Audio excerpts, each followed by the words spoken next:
केसीआर साहब ने हमारे तमाम तेलंगाना के डिस्ट्रिक्टों के मुस्लिम लीडरों को लंच की दावत दी।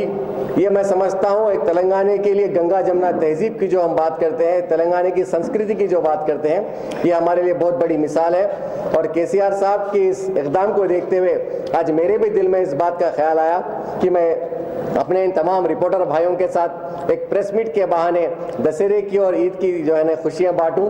और ये बहुत हमारे लिए फ़ख्र की बात है। केसीआर साहब जब परसों हम तमाम अक़लियतों से मुलाकात किए, इस बात का यकीन हुआ हमको कि वाकई ये दुनिया के सबसे पहले चीफ मिनिस्टर है। और ख़ासकर हिंदुस्तान के रियासतों में 29 रियासत में आज तक कहीं भी हमने दशहरे के इस त्यौहार में कहीं भी ऐसा मज़हब का मुजाहरा नहीं देखा। और ख़ासकर क्योंकि हमारे पड़ोस में आंध्रा है, कर्नाटका है, महाराष्ट्र है, यहाँ पे भी इस त्यौहार को मनाया जाता है। कहीं किसी भी चीफ मिनिस्टर ने अपने मुस्लिम भाइयों को, मुस्लिम लीडरों को बुलाकर ऐसा कोई दावत का मुजाहरा नहीं किया। और जो हमारे साथ तवील वक्त केसीआर साहब का गुजरा, 3 घंटे की बातचीत में केसीआर साहब ने बिल्कुल जैसे हमारे तहरीक में हमारे बड़े भाई की तरह हमारे केसीआर साहब हमारे साथ बैठकर हमसे बात करते थे, हमारे से हंसी मजाक करते थे, हमसे मशवरतन बात करते थे। ये सारे चीज़ों का इक़दाम परसों केसीआर साहब ने किया। और साथ ही साथ उन्होंने ये भी कहा कि जिस तरीके से तेलंगाना रियासत काम कर रही है, आने वाले वक्त में इस तेलंगाना रियासत को सुनहरा तेलंगाना बनाने में हम सब मिलकर एक हो जाए। और जहाँ तक पॉलिटिकल पार्टीज का सवाल है, इस बात का भी खुलासा उस दिन केसीआर साहब ने किया कि तेलंगाना के 2 पॉलिटिकल पार्टीज ऐसे हैं जो सिर्फ तेलंगाना के हैं। एक है टीआरएस पार्टी और एक है मजलिस इत्तेहादुल मुस्लिमीन एमआईएम पार्टी। और एमआईएम से हमारा दोस्ताना रवैया है और हम आगे चल के भी मुसलमान भाइयों की तरक्की के लिए बराबर एमआईएम का साथ देंगे। और एमआईएम के साथ ही अक़लियतों के लिए हम तरक्की का पूरा इक़दाम उठाएंगे और अक़लियतों की तरक्की के लिए हम एक होकर काम करेंगे।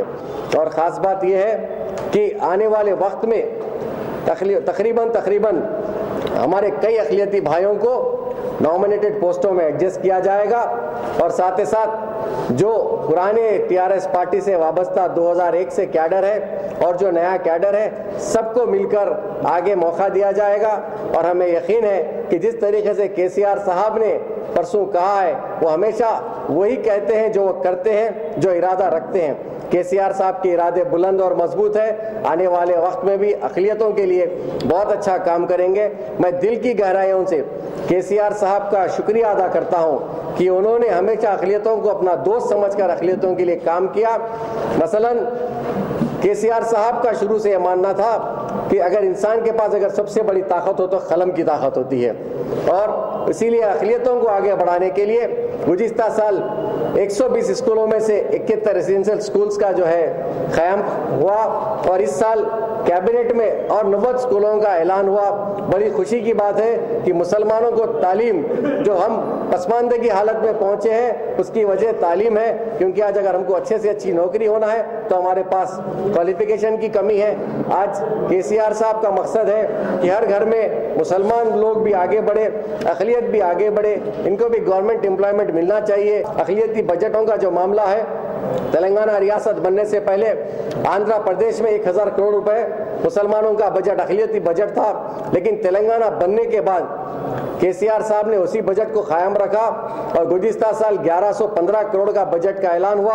आने वाले वक्त में 1500 करोड़ तक का भी जो है ना बजट ले जाएंगे बोलकर परसों केसीआर साहब ने कहा। हम तहे दिल से उसके लिए भी केसीआर साहब का शुक्रिया अदा करते हैं। और साथ ही साथ तेलंगाना की तरक्की के लिए जो इक़दाम केसीआर साहब उठा रहे हैं, मेरी इस प्रेस मीट के ज़रिए तमाम तेलंगाना रियासत के लोगों से इस बात की अपील है कि इस तेलंगाना को सुनहरा तेलंगाना बनाने में सीएम साहब ने जो इक़दाम उठा रहे हैं, उसमें हम सब आगे बढ़े, आगे बढ़ चढ़ कर साथ दें। क्योंकि दूसरे जो भी पॉलिटिकल पार्टीज़ हैं, चाहे वो तेलुगु देशम हो, चाहे वो कांग्रेस हो, चाहे वाईएसआरसीपी हो, चाहे बीजेपी हो, उनको कभी आवाम की फिक्र नहीं थी और ख़ासकर अक़लियतों की कभी फिक्र नहीं थी। तेलंगाना है और तेलंगाना के अवाम के लिए केसीआर साहब काम कर रहे हैं। जहाँ कहीं भी स्कीमात नहीं पहुँच रहे हैं तो वहाँ के जिम्मेदारों की जिम्मेदारी है कि वो आगे बढ़े और अवाम को इस बात से आगाह कराए कि हुकूमत उनके लिए काम कर रही है और वो भी उस स्कीम का पूरा फ़ायदा उठाए।